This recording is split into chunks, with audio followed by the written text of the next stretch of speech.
En esta sesión vamos a exponer una serie de tesis que tienen que ver con las quintas jornadas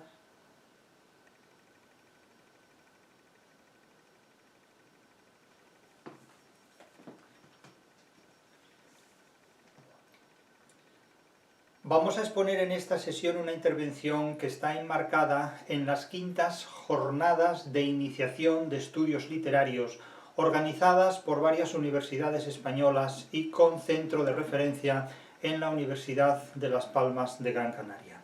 Agradecemos a los organizadores de este congreso internacional, académico, universitario, que hayan aceptado nuestra propuesta y que nos hayan invitado a participar. Voy a atenerme, en la medida de lo posible, a los 15-20 minutos estipulados en esta exposición, conforme a las normas de presentación, que exponemos de forma abierta, libre y gratuita, para que todo el mundo, desde el punto de vista de lo que supone la transferencia del conocimiento, pueda acceder a estos contenidos. Directamente voy a exponer el tema fundamental de mi intervención. Se refiere a la 13ª o al conjunto de 13 tesis fundamentales, insistiendo sobre todo en la 13ª y última de estas tesis, o en la tesis número 13, donde se sintetiza, se resume, se condensa las principales atestaciones, por así decirlo, de la crítica de la razón literaria como metodología destinada a la interpretación de los materiales literarios. Actualmente los estudios literarios, la metodología literaria, a mi juicio, se encuentra en una situación completamente indefinida, ya que no existen realmente criterios de referencia para llevarla a cabo.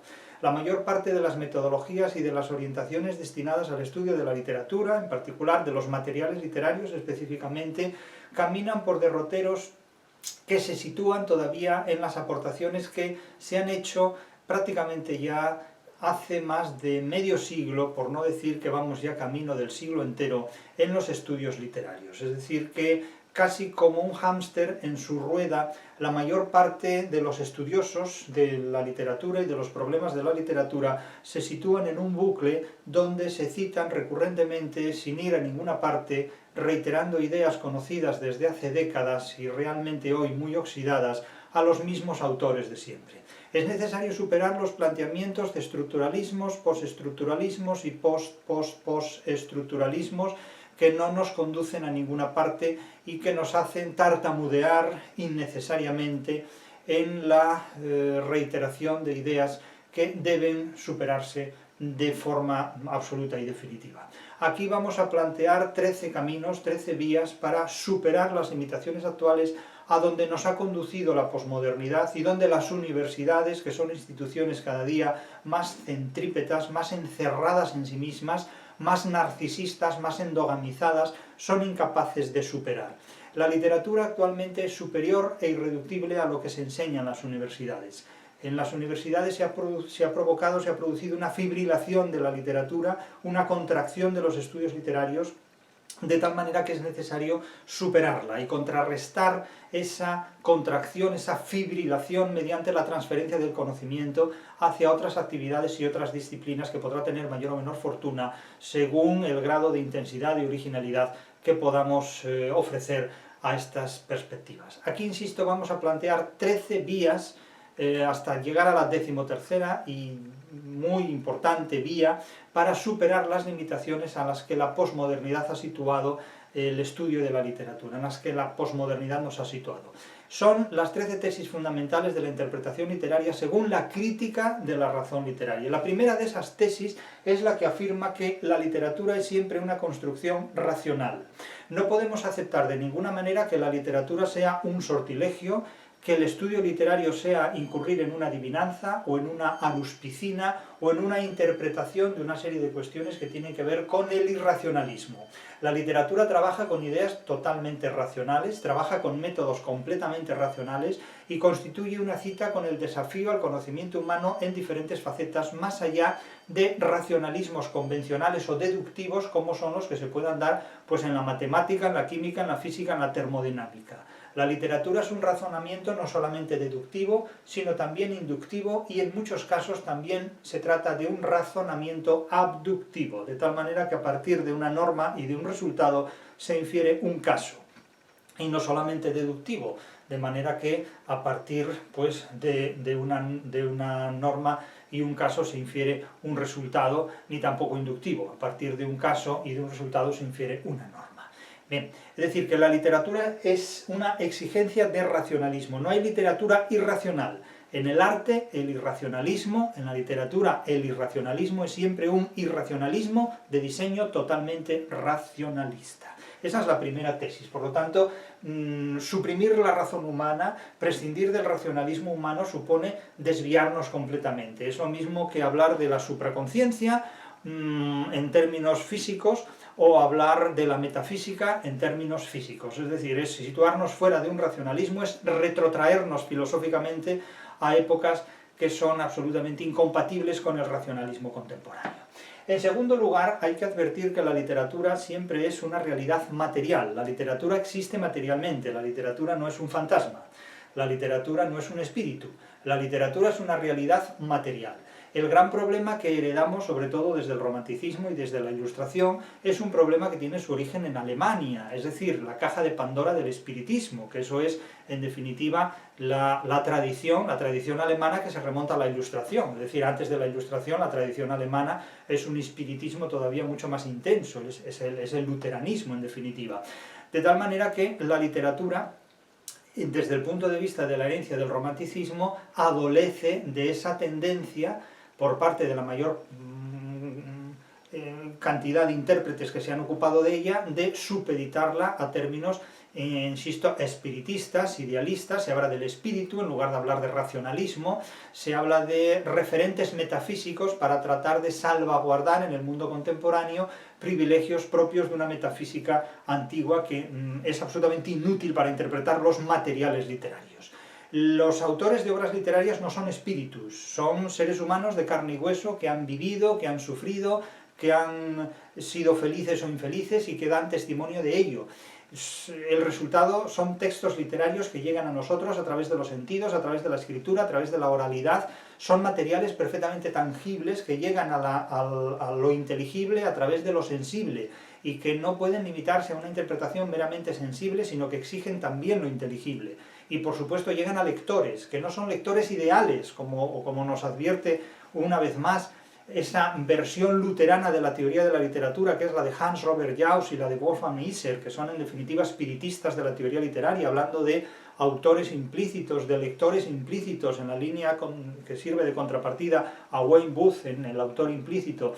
Es decir, que no podemos hablar de figuras ideales, espiritualizadas, ni nada por el estilo. La literatura es una construcción humana, es una construcción hecha por seres humanos, no por espíritus, no por divinidades, no por vegetales, no por animales.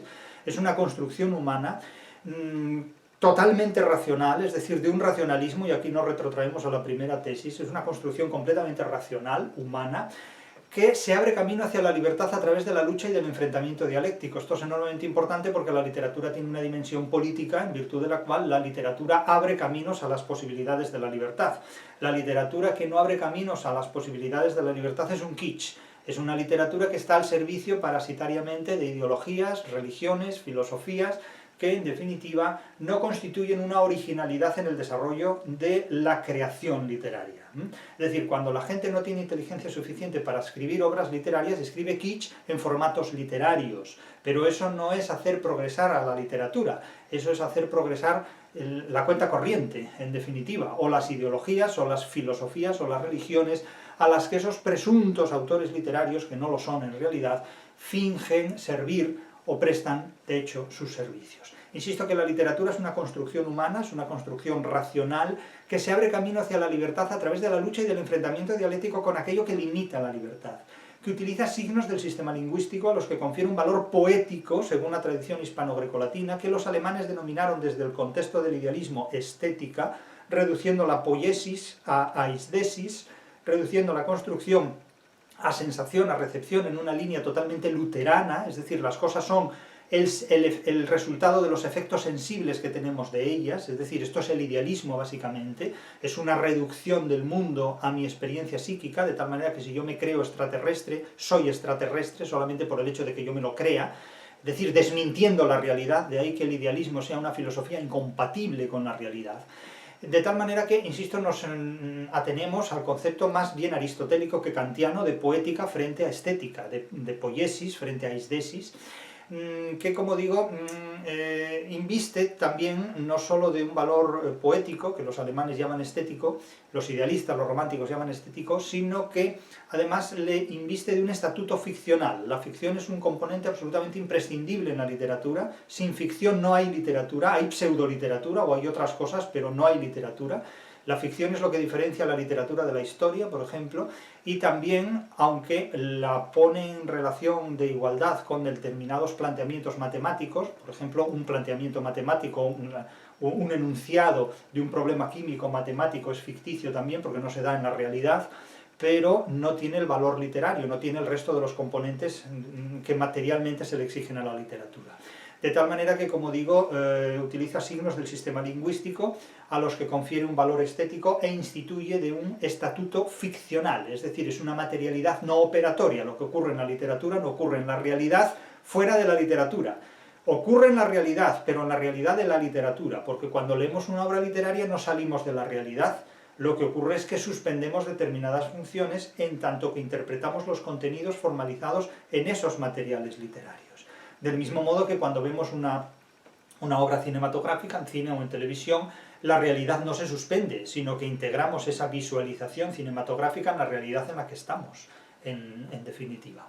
Y por supuesto la literatura se inscribe en un proceso comunicativo de dimensiones pragmáticas, sociales, que se desenvuelven en un ámbito histórico, político y geográfico. Es decir, la literatura se desarrolla en el tiempo, a lo largo de la historia, se desarrolla en el espacio, a lo largo de la geografía, y se desarrolla a través de la nacionalización o de la estatalización de los materiales literarios, a través de sociedades que se articulan en estados o en otro tipo de configuraciones de sociedades humanas, en naciones, en regiones, en pueblos, en filarquías, etcétera, etcétera. Pero básicamente la literatura tiene una dimensión política de espaldas a la cual la literatura pierde una entidad que sí adquiere cuando se encuentra en un estado, en condiciones mercantiles, constructivas, educativas, institucionales, configuradas a través de la estructura de los estados. Y finalmente hay que añadir que la literatura tiene 4 materiales literarios absolutamente inesquivables, que son el autor, pero hablo del autor real, del autor de carne y hueso, valga la redundancia, porque no hay autores implícitos,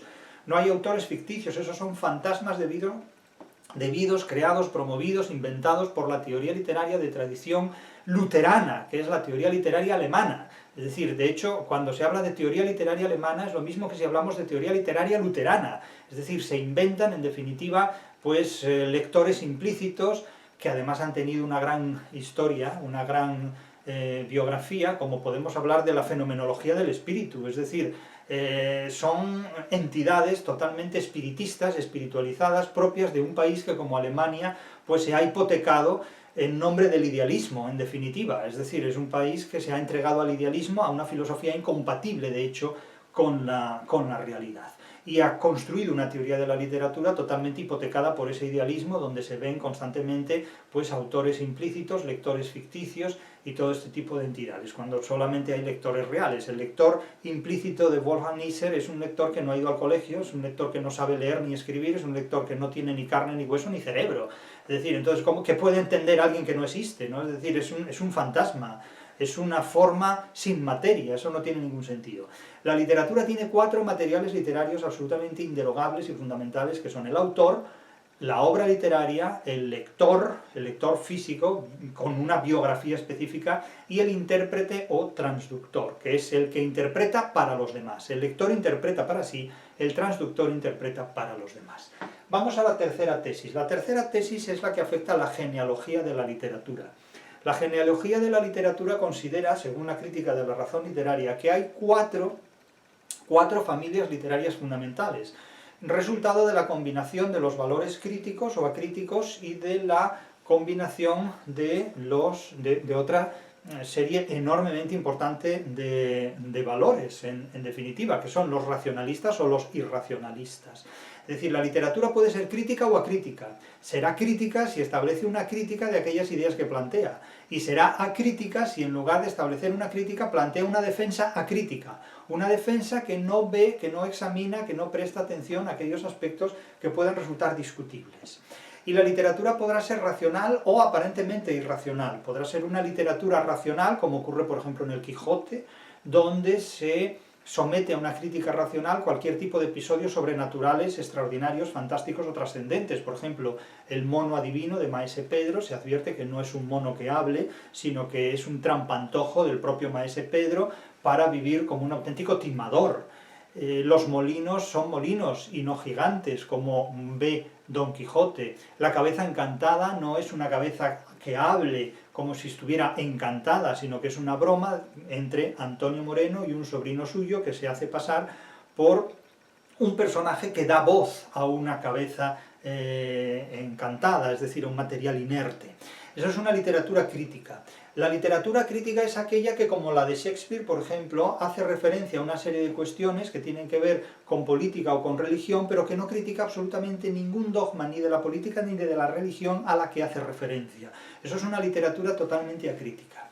Y por otro lado hay una literatura que podemos considerar racionalista, y otra literatura que podemos considerar irracionalista. El caso de la literatura racional, de nuevo, es el Quijote, es otro ejemplo que nos sirve de referencia. Y la literatura irracional es la que puede darse, por ejemplo, aparentemente en el surrealismo, tanto de Bretón como de Vicente Alessandre, por ejemplo. Pero ocurre que tanto en la literatura surrealista como en la literatura fantástica, todo lo que irracionalmente se construye es resultado de un diseño, de una ingeniería profundamente racionalista. Es decir, que el arte irracional, aparentemente, es un arte de un irracionalismo profundamente racional. Es decir, un ingeniero muy racionalista diseña un arte aparentemente muy irracionalista. Claro, si nosotros combinamos una literatura acrítica con una literatura aparentemente irracional, el resultado es lo que llamamos una literatura primitiva o dogmática. Es el caso de los relatos bíblicos, un pueblo que atraviesa toda una geografía, todo un mundo y separa un mar en dos mitades. Es decir, son episodios bíblicos, ¿no? Es decir, se trata de una literatura acrítica porque no critica ningún dogma, sino que los avala, los defiende y no plantea ninguna situación que pueda ser compatible con nuestro racionalismo, ni contemporáneo, ni el de Ogaño, ni en el de antaño, ni en el de hoy, ni en el de ayer. En ningún momento de la historia de la humanidad hubo un ser humano capaz de separar un mar en dos mitades. Lo que ocurre es que en los tiempos de antes, hace milenios, se asumían estas narraciones legendarias como fundamento de determinados dogmas sobre los cuales se construía la genealogía de un determinado pueblo. De tal manera que la leyenda y el mito reemplazaba el fundamento histórico de una procedencia étnica, nacional o cultural, del tipo que fuera. Esta es la literatura primitiva o dogmática, aquella que se fundamenta en contenidos acríticos y aparentemente irracionales o explícitamente irracionales, aunque en realidad no puedan asumirse como tales. El ejemplo más representativo es la Biblia, son las narraciones bíblicas, o el poema de Gilgamesh, por ejemplo. Es una literatura que hoy día ya no se practica, no se puede practicar porque las condiciones racionales del ser humano no lo permiten. En estos momentos, otra cosa es que por una involución histórica volvamos a estos contextos. La segunda de las genealogías literarias que podemos señalar es justamente la contraria. Es la que utiliza contenidos críticos y procedimientos fuertemente racionalistas. Es el caso del Quijote. Es un tipo de literatura que desemboca en el desengaño y que resulta enormemente útil para la prevención de enfermedades mentales. De esto hablaremos más adelante en otro tipo de desarrollos. Es la poesía de Quevedo, es el caso de los sueños de Quevedo, es buena parte de la literatura del siglo de oro español y casi toda la literatura de tradición hispano-greco-latina va en esta dirección, la literatura llamada crítica o indicativa. La tercera genealogía es la que tiene que ver con la literatura programática o imperativa. Es aquella que antepone un programa, que antepone un imperativo a determinadas ideas.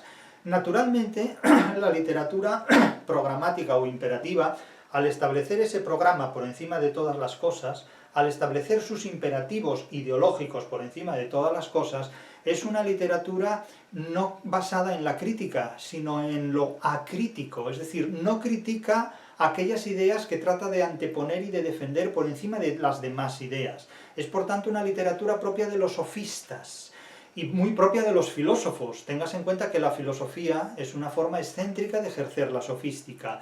Si la obra de Platón, La República, fuera una obra literaria, o la leyéramos como una obra literaria, y de hecho es una obra literaria sin mucha gracia, porque expulsa precisamente a la literatura del Estado que pretende construir, nos damos cuenta de que se trata de una literatura programática o imperativa. El Emilio, de Rousseau, es también otra obra típicamente programática o imperativa.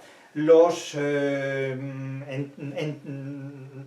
entremeses, iba a decir, las piezas de teatro breve, los Einakte, las piezas en un acto de Bertolt Brecht, son literatura programática o imperativa, porque plantea una determinada tesis que no discute, y además plantea tesis que son acríticas. Buena parte del teatro de Calderón de la Barca es también literatura programática o imperativa, porque plantea la defensa de un dogma religioso que no cuestiona. Es decir, que el racionalismo de Calderón llega al límite cuando se ve obligado a discutirse a sí mismo. Lo mismo le ocurre a la literatura feminista, es decir, la literatura feminista plantea unas tesis, plantea un programa imperativamente y de ninguna manera discute los fundamentos del propio programa que plantea. Son características propias, insisto, de una literatura programática o imperativa donde Calderón de la Barca, el feminismo, o Bertolt Brecht, o el propio Rousseau, o en definitiva la República de Platón, coinciden. Es decir, figuras tan distantes ideológicamente entre sí, coinciden todas ellas porque tienen en común la imposición de un programa que imperativamente, programáticamente, plantean, imponen ante el resto de las ideas. Es decir, son literaturas que consideran que están poseídas de una supremacía moral, de un supremacismo moral, de tal forma que el autor que sostiene moralmente esa literatura considera que sus ideas valen más que las de los demás y que no son objeto de crítica. Es una literatura, diríamos, fundamentalista. Es una literatura acrítica, porque critica a los demás, pero no sus propios fundamentos, y muy racionalista, porque utiliza procedimientos muy racionales para argumentar y para desarrollar sus argumentos. La República de Platón es una obra muy racionalista, pero acrítica con sus propios fundamentos, y muy crítica con cualquier fundamento adverso, con cualquier fundamento enemigo. Y así ocurre con todos los demás. La teología de Calderón de la Barca es muy crítica con el protestantismo, pero completamente acrítica con sus propios fundamentos, y muy racionalista desde el punto de vista del desarrollo absolutamente racionalista y absolutamente filosófico y teológico, y con planteamientos enormemente escolásticos, muy bien fundamentados, de sus propias argumentaciones, naturalmente, pero esto no quiere decir que su moral valga más que la mía o que valga más que la del vecino. En ese sentido supone hipotecar la literatura en nombre de un supremacismo moral que cambia cuando cambian los tiempos, indudablemente. Y hay una cuarta literatura, una cuarta genealogía literaria, que sería la que denominamos sofisticado reconstructivista, que consiste en plantear una literatura crítica, una literatura que adopta una actitud crítica incluso ante sus propios fundamentos, pero que simula ser profundamente irracionalista. Es el caso, por ejemplo, de la literatura fantástica. Aquí se sitúa sobre todo Shakespeare. En la mayor parte de sus obras, por no decir que en casi todas las obras, Shakespeare es un autor de literatura sofisticado reconstructivista. Shakespeare es un autor que construye obras literarias, teatrales en realidad, porque no escribió novelas ni cuentos y apenas escribió más de 150 sonetos, y es que los escribió él. En todo caso, no podemos decir que Shakespeare sea un poeta. Decimos que es un dramaturgo en verso y que es un sonetista, pero no es lo mismo ser un poeta. Es decir, la obra poética de Shakespeare no alcanza ni siquiera la obra poética que escribió Cervantes, que es 10 veces más amplia la de Cervantes que la de Shakespeare. En definitiva, yo no sé hasta qué punto se puede calificar de poeta a alguien que en toda su vida no ha escrito más que 100 o 150 sonetos. Pero a lo que voy es que toda la obra de Shakespeare es un catálogo de fantasmas, es decir, son personajes dramáticos que hablan con brujas, que oyen voces, que dialogan con espectros, o que ellos mismos son espectros. En definitiva, en Shakespeare está buena parte del germen de lo que ha sido posteriormente la literatura anglosajona. Es una literatura de detectives y fantasmas. Y esto es algo que no se puede obviar ni se puede minusvalorar. Es decir, la historia de la literatura en lengua inglesa básicamente es una historia de detectives y fantasmas.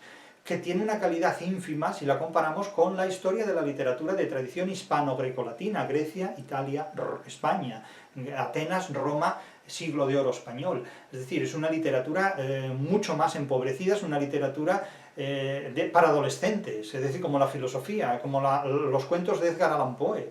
Es decir, son para estímulos emotivos propios de adolescentes que luego en su edad adulta van a dedicarse a leer literatura de consumo, literatura kitsch, en definitiva, porque después de Edgar Allan Poe solo nos queda Edgar Allan Poe.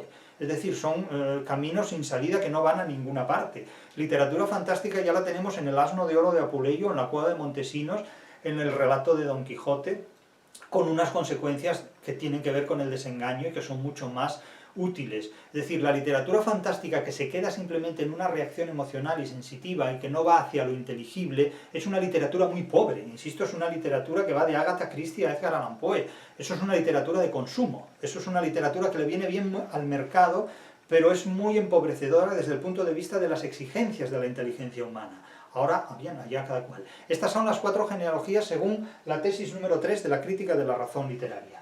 La tesis número 4 es muy elemental, es muy básica, es muy clara, y advierte que la literatura no es una ciencia. La literatura no es una ciencia. Hay personas que confunden los límites entre las ciencias y las artes y consideran que todo es cultura, que todo es ciencia, que todo es literatura, que todo es filosofía, que todo es termodinámica, que todo es termosfera, por ejemplo. Pues no. La literatura no es una ciencia. Hay personas que, haciendo una interpretación completamente equivocada de la literatura, de la ciencia y de la crítica de la razón literaria, han dicho auténticas aberraciones que además después sin ningún pudor me las atribuyen a mí. Es decir, yo siempre he dicho que la literatura no es una ciencia y siempre encuentro alguna persona que me dice ¿y usted por qué dice que la literatura es una ciencia? Y claro, yo no sé si esto es una cuestión de otorrinología o neurología, pero simplemente es un hecho que tiene que ver con la falta de atención, tanto a la literatura como a mi obra, en definitiva. La literatura no es una ciencia. Tesis 4 de la crítica de la razón literaria. Tesis 5. La teoría de la literatura es la ciencia de los materiales literarios. La teoría de la literatura es una ciencia, es una metodología destinada a la interpretación crítica y científica, sistemática y lógica de los materiales literarios. Los materiales literarios son 4, como hemos dicho anteriormente: el autor, la obra, el lector y el intérprete o transductor. E históricamente, la historia de la teoría de la literatura ha sido, con la excepción de la teoría de la mímesis de Aristóteles, que identifica la mímesis como un principio generador del arte, históricamente, insisto, la historia de la teoría de la literatura ha sido la historia de la polarización de los estudios literarios conforme a cada uno de estos 4 elementos. Superada la teoría de la mímesis de Aristóteles, cuando el concepto de naturaleza se destruye completamente a partir de la física de Newton, hombre que se hace preguntas filosóficas a las que da una respuesta científica y que sanciona definitivamente la muerte de la filosofía, desde Newton la filosofía no es más que un discurso de autoayuda, es decir, es un discurso de autoayuda que sobrevive hipotecándose con las ideologías políticas. Es decir, desde Newton la filosofía muere para la religión, ya no es ningún salvoconducto para la religión, porque las explicaciones científicas reemplazan a las religiosas, el darwinismo acaba por reemplazar el creacionismo, y a partir de ahí la filosofía se convierte en un discurso de autoayuda y también en un discurso de apoyo a las ideologías políticas, sobre todo con la obra de Carlos Marx. Pero muere como tal, muere filosóficamente hablando, la metafísica está herida de muerte con Newton. Pero es que también queda herida de muerte el concepto de naturaleza sobre el cual se fundamentaba la teoría de la mímesis de Aristóteles. De tal manera que a partir de ese momento la base interpretativa más segura para los estudios literarios va a ser el autor, y esto implica el desarrollo del positivismo histórico, de la historiografía, de tal manera que se explica el Quijote explicando a Cervantes, se explica el Buscón de Quevedo explicando la vida de Quevedo. Hay una polarización de los materiales literarios al autor. Pero tras la superación del siglo XIX se produce un desplazamiento hacia el segundo polo, a la obra literaria. Surgen entonces los formalismos, la escuela morfológica alemana, los formalistas rusos, el círculo de Copenhague, la glosemática de Janslev, el estructuralismo, el neoformalismo y todos los postestructuralismos que en muchos casos todavía la mayor parte de los que fueron nuestros profesores universitarios no lograron superar y se morirán sin superar los estructuralismos. Incluso muchos de ellos creían ser originales introduciendo la semiótica en España cuando su única originalidad consistía simplemente en servir de transmisores. Eran traductores o exportadores o importadores de teorías literarias, pero no eran constructores de ninguna teoría literaria original, en definitiva. Es muy curioso esto, porque la mayor parte de los profesores que yo tuve eran reproductores de teorías literarias ajenas, eran transmisores, como un transistor de radio, o retransmisores de onda de teorías literarias ajenas, pero yo no tuve ningún profesor que fuera original en teoría de la literatura, es que no tuve ninguno, no tuve ningún profesor que fuera artífice de una teoría literaria propia en España. Por esa razón me vi obligado a construir una teoría literaria propia que tendrá o no la fortuna que se verá, que es la crítica de la razón literaria, este tratado de investigación científica de los materiales literarios. De tal manera que, insisto, la teoría de la literatura es el conocimiento científico de los materiales literarios, y el tercero de ellos es el lector, y hacia ese giro se tornó la teoría literaria en torno a 1967, cuando Hans Robert Jauss, investido de luteranismo, consideró que la base interpretativa más segura de la literatura era el lector, y polarizó hacia el espiritismo del lector, es decir, es un luteranismo puro, el sentido de los textos literarios. Del mismo modo que Lutero decía que el sentido de las Sagradas Escrituras no estaba en la interpretación normativa de la Iglesia de Roma, sino en la inspiración que el Espíritu Santo provocaba en la mente de cualquier lector, y ahí basaba la libertad de pensamiento. La libertad de pensamiento de Lutero era simplemente la libertad de sentimiento, pero no de pensamiento. Es decir, las Sagradas Escrituras, según Lutero, tienen el sentido que el sentimiento del lector les dé en cada acto de lectura. Y es lo mismo que hace Hans Robert Jauss, pero no con la Biblia, sino con la literatura. Es decir, Hans Robert Jauss es un neoluterano de la teoría literaria del siglo XX, y me sorprende que ni uno solo de mis colegas haya advertido este error, esta auténtica miopía, que supone una involución en la interpretación de los textos literarios que nos retrotrae nada menos que a convertir la literatura en un texto bíblico y a situarnos a finales del siglo XX, en 1967, como si estuviéramos en 1515, prácticamente, en la época en la que, por una parte, se descubre el calendario gregoriano en la Universidad de Salamanca, y por otro lado, pues Tomás Moro está viendo fantasmas y elucubraciones, escribiendo sus utopías, en definitiva, y Lutero, por supuesto, dialogando con el Espíritu Santo. Es decir, que el mundo anglo-germano, anglosajón, es un mundo poblado, insisto, de detectives y fantasmas. Detectives que buscan a Dios, y de fantasmas que hablan con seres humanos que han perdido de vista la realidad.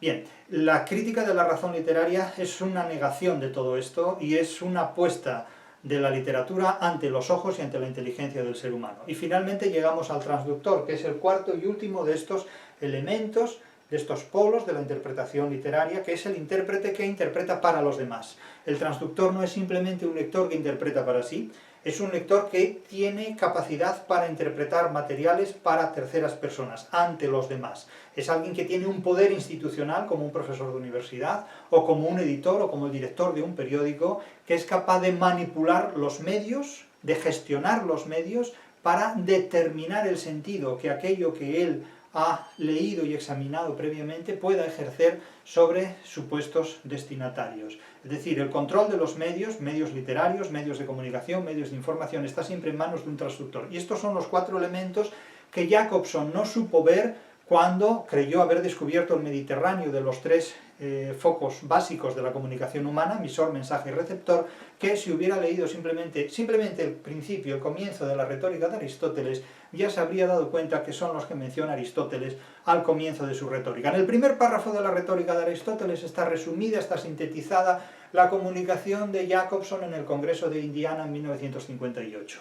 En todo acto de comunicación hay tres elementos: el que habla, lo que dice y el que escucha.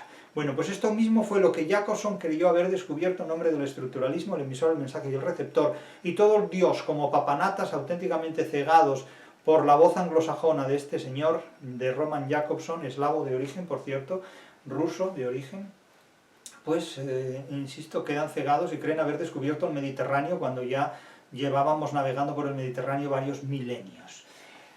Sexta tesis: la crítica de la literatura es una filosofía de la literatura. Si la teoría literaria es el conocimiento científico de los materiales literarios, autor, mensaje, lector y transductor o intérprete, la crítica literaria es la filosofía de la literatura, es decir, es el conjunto de ideas que a partir de los materiales literarios analizados científicamente podemos alcanzar. La crítica literaria no es la teoría de la literatura. La teoría de la literatura es un conocimiento conceptual, sistemático, científico de los materiales literarios. La crítica literaria es una interpretación de las ideas de la literatura que cada uno de nosotros construye a partir de los conocimientos de los que dispone. Es decir, la crítica literaria como filosofía, ¿qué es? Puede ser sistemática o asistemática. Es decir, la filosofía es el modo de relacionar las ideas de las que disponemos y con las que actuamos a partir de los conocimientos que tenemos. Claro, es un modo de relacionar las ideas, es un modo que puede ser sistemático o asistemático, de relacionar crítica o acríticamente, de manera crítica o dialéctica, o de manera acrítica o dialógica, las ideas que pueden ser racionales o irracionales, de las que disponemos. ¿Disponemos cómo? Pues por los conocimientos científicos que tenemos. No es lo mismo hacer una crítica a la meteorología o a los fenómenos atmosféricos teniendo conocimientos de las ciencias atmosféricas que careciendo de ellos, porque si tenemos conocimientos atmosféricos sabremos interpretar que el rayo es una descarga eléctrica, si no, consideramos que el rayo es la ira de un dios, o el enfurecimiento de una divinidad. Claro, cambia mucho ser un ignorante a ser, digamos, alguien que vive en una sociedad que nos ha advertido que a partir de los conocimientos que proporciona la meteorología no podemos filosofar sobre las reacciones atmosféricas como si éstas fueran creación de una divinidad. Por lo tanto, insisto que la crítica de la literatura, como la filosofía de la literatura, es el modo de relacionar, modo sistemático o asistemático de relacionar de manera crítica o acrítica las ideas racionales o irracionales de las que disponemos con conocimientos científicos o de espaldas a los conocimientos científicos y con los que actuamos. Entonces, claro, cuando nos encontramos con libros de crítica literaria que nos dicen es que la literatura es la llama que enciende las conciencias, digo, mire, ¿y qué me quiere decir usted con que la literatura es la llama que enciende las conciencias? También podemos decir que la literatura es la cebolla picada con queso de Cabrales, ¿no? O que simplemente la literatura sabe mejor que la sidra asturiana. No digo que no, pero es que son cosas completamente diferentes. Es decir, usted no puede explicar la literatura apelando a la sidra asturiana o a las pomaradas, lo cual no está mal, para promover la sidra asturiana y para promover la literatura conjuntamente, pero eso no es una explicación. O como mucha gente que se hace preguntas y dice, bueno, ¿habrá sido o no habrá sido Penélope fiel a Ulises durante todos aquellos años? Pero es que eso no tiene nada que ver con la literatura, eso son ocurrencias de alguien que no tiene absolutamente nada que decir. Ocurrencias propias de Borges, además, al que todo Dios escucha como si fuera, como papanatas, como si fuera alguien que dijera algunas verdades, y la mayor parte de la obra de Borges se resume en una paremia milenaria. Habló el buey y dijo mu. Básicamente es esto. Bien, la crítica de la literatura es en definitiva una filosofía de la literatura, y tengan en cuenta que la filosofía es una forma excéntrica de ejercer la sofística. Vamos a las siguientes tesis, a la última tanda. La literatura exige siempre una genialidad. Es la tesis 7 de la crítica de la razón literaria. La literatura que no es una obra genial no es literatura. La literatura que es inofensiva no es literatura, es un kitsch. La genialidad exige llevar a cabo una forma y un contenido que no hayan sido tratados del mismo modo con anterioridad. Es decir, que cuando una obra literaria plantea de forma inédita unos temas nuevos, decimos que estamos ante una obra genial. ¿Por qué? Pues porque evita la recurrencia temática y la recursividad formal. La recurrencia temática es hablar siempre del mismo tema, y la recursividad formal es utilizar siempre los mismos procedimientos. De tal manera que cuando alguien escribe una obra literaria que utiliza los temas de siempre y los procedimientos de siempre, no escribe una obra literaria, escribe un kitsch. Cuando alguien escribe una obra literaria de temas nuevos con formas clásicas, pues es una innovación parcial. Innova temáticamente, pero repite formas artísticas tradicionales. Y al revés, cuando repite temas de siempre, pero con formas nuevas, la novedad está en el desarrollo formal. La genialidad consiste en tratar temas inéditos de forma que nadie ha tratado tampoco del mismo modo con anterioridad. Entonces, cuando una obra literaria es verdaderamente literaria, es porque cumple con estas exigencias y requisitos de genialidad. innovación temática e innovación formal. Superar lo conocido formalmente y superar lo conocido temáticamente. Si ustedes escriben una obra literaria para decir lo que ya han dicho otros, y utilizando los mismos procedimientos formales que han utilizado otros antes que ustedes no escriben una obra literaria, ustedes escriben un kitsch. Entonces, claro, a lo mejor se dan cuenta de que hablan en prosa sin saberlo, pero eso ya es otro problema. Tesis número 8, la transducción. No hay literatura sin transducción. La transducción es el cuarto de los términos literarios fundamentales de la comunicación.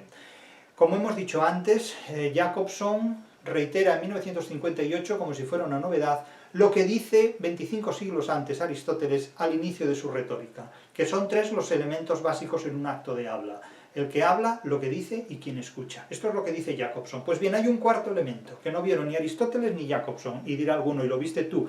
¿Y qué quieren que les diga? ¿Les dieron nombre ustedes antes? Se llama transducción. Es el autor, la obra, el lector y el intérprete o transductor. Y no me hagan como aquel muchacho que dándoselas de listo decía que no había ninguna diferencia entre el lector y el transductor. Es decir, que para este muchacho, el que hace una traducción resulta que es un lector que no escribe ni habla. Un intérprete, ¿qué es un intérprete? Un intérprete de lenguas, que tiene que traducir oralmente. Como dicen los traductores, a veces con cierta malicia de los intérpretes son traductores espontáneos. Bueno, pues es una traducción en directo. Alguien habla en un idioma y el intérprete lo traduce en directo, directamente, no digamos en tiempo real. ¿Cuáles son los tiempos irreales? En directo, hablemos en español, en directo, inmediatamente. Evidentemente todo traductor es un transductor, es alguien que pasa un sentido semántico de un idioma a otro, cambiando la forma pero preservando el sentido. Naturalmente es inevitable alterar el sentido en toda traducción. Pero la transducción es el étimo culto del término traductor. Traductor es el étimo romance, transductor es el étimo culto, y remite en latín a conducir algo a través de un medio, transducere. Ducere es conducirse, guiarse, educarse, atravesar un medio que adversamente provoca alteraciones en el contenido que transportamos. Todo lo que se transmite, todo lo que se transporta, se transforma por el hecho mismo de ser transportado. Todo lo que se transmite se transforma por el hecho mismo de ser transmitido. Y las interpretaciones literarias sufren una alteración desde el punto de vista de la transducción muy poderosa, de tal manera que el transductor o intérprete es el cuarto elemento del proceso comunicativo. Sin transductores, sin intérpretes, no hay comunicación literaria. Del mismo modo que sin pianistas no hay interpretaciones musicales al piano. El piano no es un instrumento que suene solo. Las partituras no suenan solas. La octava sinfonía de Gustav Mahler necesita 1000 músicos para ejecutarse.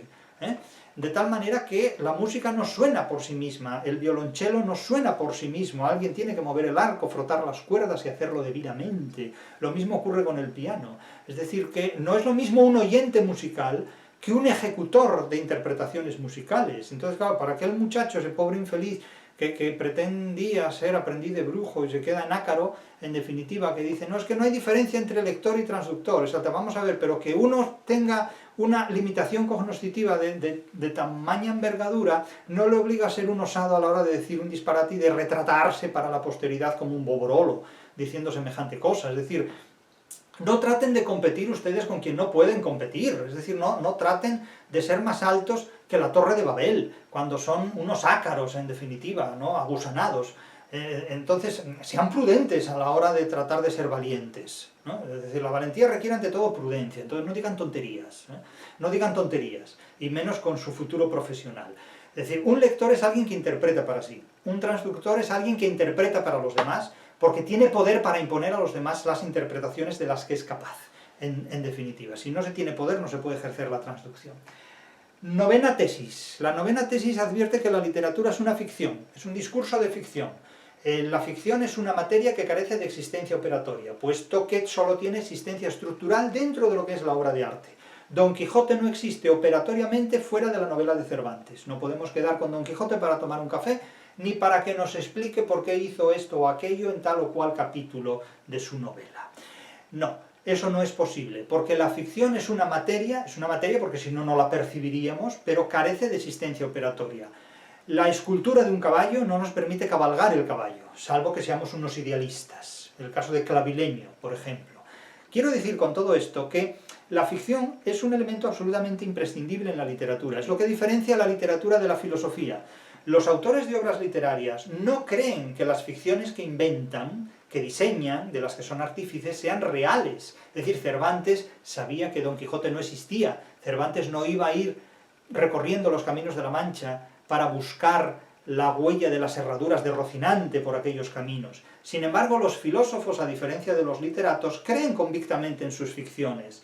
Es decir, Leibniz creía en las mónadas, Platón creía en el demiurgo, Spinoza cree en la sustancia pura, Hegel cree en el espíritu y en su fenomenología, Kant cree en el noúmeno, Tomás de Aquino cree en el Dios que él mismo inventa en su teología, cuando Dios es un auténtico paralogismo, completamente, es un razonamiento falso. Insisto, el propio Spinoza cree en la sustancia pura, Freud cree en el inconsciente, tal y como él lo cuenta y lo diseña. Freud es el gran novelista del siglo XX, en definitiva. Nietzsche cree en la idea de superhombre, capaz de intervenir y capaz de gestionar y de liderar el destino de los pueblos. En Suma, que es un heredero antropomorfo de la fenomenología del espíritu de Hegel. Es decir, la cantidad de fantasmas que han inventado los filósofos hasta llegar al gran hermano, en definitiva, es extraordinaria, pero la diferencia es que los literatos no creen en sus propias ficciones y los filósofos sí. Si algo nos ha enseñado Borges, sobre todo, es a descreer de la filosofía. La gran aportación de Borges, y ahí radica la esencia de su astucia, es burlarse de la filosofía. Es decir, todo lo que Borges ha construido no es más que, en definitiva, una burla de la filosofía y una burla también de todos aquellos lectores que se han tomado en serio al propio Borges. En realidad, no conozco a ningún autor que desprecie más a sus propios lectores que el propio Borges. Si Borges hubiera tenido respeto hacia sus lectores, no se habría burlado de ellos como lo hace en todas y cada una de sus obras. Es decir, el gran burlador no es don Juan Tenorio, es Jorge Luis Borges, el gran burlador de sus propios lectores, en definitiva. Solo hubo un autor del que el Borges no pudo burlarse, que fue Cervantes. Es el autor que, como a Gracián, se le atraganta, básicamente. Eso es la ficción, la materia que carece de existencia operatoria. Décima tesis. La décima tesis afirma que la literatura es la negación del sentido literal.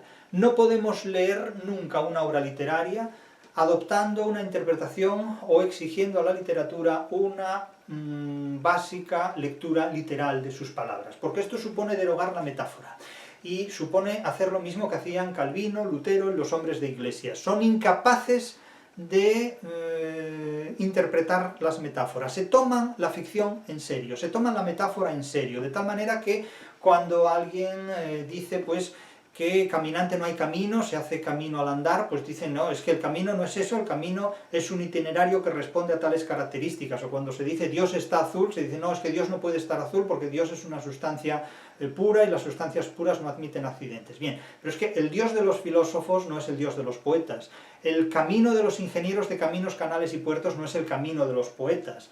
De tal manera que la poesía y la literatura se expresa a través de metáforas, es decir, de relaciones analógicas, metonímicas, de afinidad, metonímicas, de semejanza, metafóricas, a través de una tropología, en virtud de la cual, trascendida esa tropología, llegamos a la interpretación de determinadas ideas más allá de un racionalismo estipulado como convencional o conforme a determinados criterios de exactitud.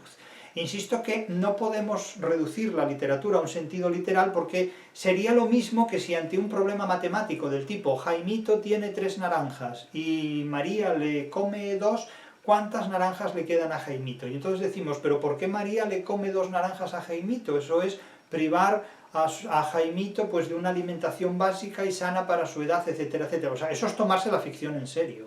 Como cuando en el examen del MIR hubo una serie de médicos que protestaron porque en una de las preguntas del examen del MIR se puso como ejemplo pues un médico que sufría un trastorno obsesivo-compulsivo de personalidad y se daba un determinado planteamiento, ficticio por supuesto, y se preguntaba al examinado qué tipo de trastorno padecía el personaje médico a la sazón de ese planteamiento. Es decir, cuando alguien se toma la ficción en serio es porque ha perdido de vista la realidad. Es lo mismo que le ocurre a Don Quijote cuando se toma en serio la ficción del retablo de Maese Pedro, de la liberación de Melisendra, y embiste con las figuras. Es que es lo mismo que si vamos a una obra de teatro e interrumpimos la representación teatral porque lo que vemos en esa representación teatral no nos gusta, o porque consideramos que eso no debe tener lugar en la realidad, y no toleramos la ficción. La intolerancia a la ficción, la intolerancia a planteamientos de ficción, revelan sobre todo que se profesa un dogmatismo que es incompatible con el racionalismo que la ficción exige. Y eso supone afirmar un sentido literal. Claro, cuando alguien dice Dios está azul, es porque es un poeta, y porque considera que un Dios azul simbólicamente representa la plenitud emocional de un día de buen tiempo donde el ser humano se siente emocionalmente feliz. No porque la causa primera sea objeto de una cualidad o accidente azul, no porque Dios sea un pitufo, por así decirlo, ¿no? Claro, es que esto es una ridiculez completamente. Es decir, no podemos exigir que la literatura se exprese como si fuera filosofía, porque entonces no existiría, que es el planteamiento de Platón. La literatura es la negación del sentido literal, y si ustedes no son capaces de interpretar la literatura más allá del sentido literal es porque probablemente tienen algún tipo de problema cuya cita es el dogmatismo, y son intolerantes a la ficción. El que es intolerante a la ficción no permite que la literatura sea la negación del sentido literal. Y ese es un gran problema al que se ven muy afectados por él hombres de iglesia, filósofos y moralistas de todos los tiempos. Los fundamentalistas filosóficos no admiten la literatura precisamente por esto, porque no son compatibles con la ficción, son alérgicos a la ficción literaria. Tesis número 11 o 11ª, aunque ya no suele decirse a partir del número 10, no se utilizan estos ordinales. Tesis número 11. La literatura es una construcción genealógicamente hispano-grecolatina.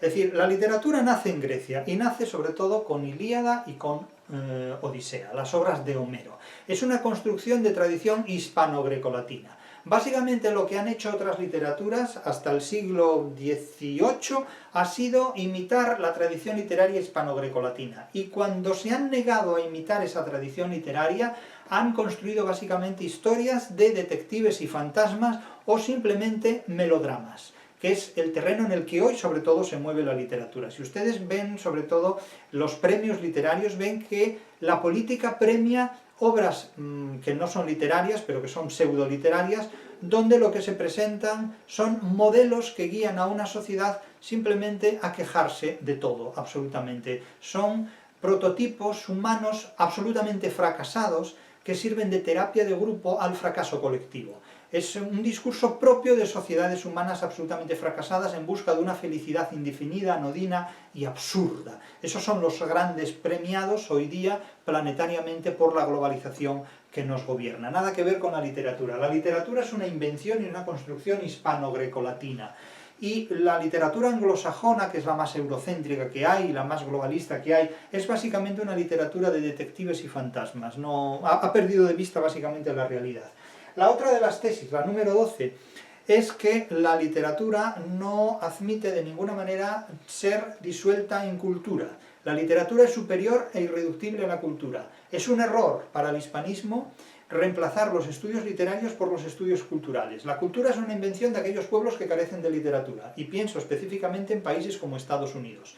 En Estados Unidos no hay ninguna pasión por la literatura, hay pasión sobre todo por las creencias ideológicas, religiosas, menos ya filosóficas, porque su filosofía se disuelve simplemente en creencias ideológicas y religiosas, básicamente, y no hay pasión realmente por la literatura. Al no haber pasión por la literatura no puede haber intelección por la literatura, y de hecho reducen la literatura a cultura.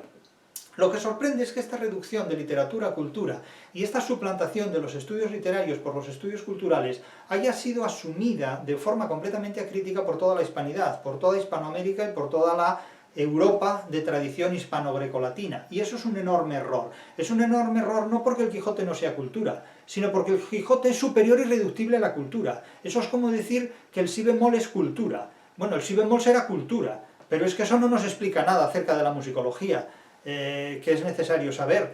Es decir, podemos decir que el fonema H el fonema H, fonema H, nótense lo que digo, el fonema H es cultura. Bueno, vale, en el caso de que la H sea un fonema, vale, pero bueno, el fonema H es cultura, pues vale, amén, o sea, en plan, ¿no? Ya nos ponemos así, de acuerdo. Pero es que esto no resuelve absolutamente nada. Esto es como a preguntarse, cuando un árbol se cae y nadie lo oye, ¿hace ruido o no hace ruido? Bueno, pues sigan ustedes debatiendo sobre esos temas. Pero es que la literatura es superior y irreductible a la cultura. Un soneto no es que sea cultura, es que exige una serie de procedimientos interpretativos que no se dan en lo que la cultura exige interpretar. Porque la literatura no es cultura, la literatura es una realidad superior y específicamente mucho más exigente que lo que comúnmente entendemos por cultura, que es un término que entra en el español a través del italiano y que remite sobre todo a lo sofisticado, a lo elaborado, a lo cultivado, a lo procesado, por así decirlo, ¿no? La cultura genuinamente sería un contenido procesado como hoy puede ser la carne procesada, algo artificioso, algo muy elaborado, no de manera natural, sino artificiosa, algo cultivado, algo tratado, digamos, artificialmente. De ahí los cultismos y de ahí el gongorismo. Pero, insisto, la literatura exige la negación de los estudios culturales y la afirmación de los estudios literarios. La literatura no es compatible con los estudios culturales. Los estudios literarios son incompatibles con los estudios culturales. No se puede reducir la literatura a cultura, porque la literatura es un género de actividad humana que no cabe dentro de los recipientes de la cultura. Es otra cosa. La cultura es una mitología. Es en definitiva un engaño. La cultura es una invención de los pueblos que carecen de literatura, es una invención básicamente anglosajona. Última tesis, la tesis número 13. La tesis número 13 considera que en el Quijote está el genoma de la literatura. En el Quijote está el genoma de la literatura universal. Si hablamos de literatura universal, hablamos del Quijote. No hablamos de Weltliteratur, el concepto goetheano, que es un planteamiento, en definitiva, es el mapamundi alemán de la literatura universal. El concepto de Weltliteratur de Goethe es la literatura universal en clave alemana, o sea, la literatura universal pero metida en Alemania, ¿no? El mapamundi alemán de la literatura universal.